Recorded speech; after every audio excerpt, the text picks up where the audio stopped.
Өзімше қыздарым, мен қазір сендер ана жаңа жылда бәрің жабылып осы көретін «Ирония судьбы» деген кино бар ғой. Сондағы өлең білесіңдер ма? Ол Марина Цветаеваның өлеңіне жазылған. Орындайтын Алла Пугачева. Пугачева да емеспін, бірақ шаршап кеттім бүгін. Мен бір өлең айтайын.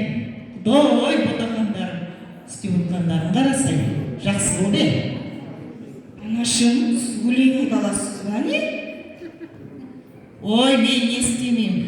Мен домбыра да тартам. Сендер ғой осы уақыт таппай жүрген. Қане, шыққаншы тыңдайын.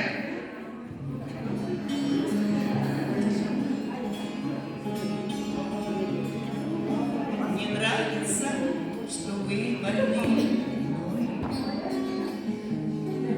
Мне нравится, что я больна вами, что никогда тяжелый шар земной не плывет под нашими ногами. Мне нравится, что можно быть смешной, распущенной и не играть словами, и не краснеть удушливой волной, слегка соприкоснувшись рукавами.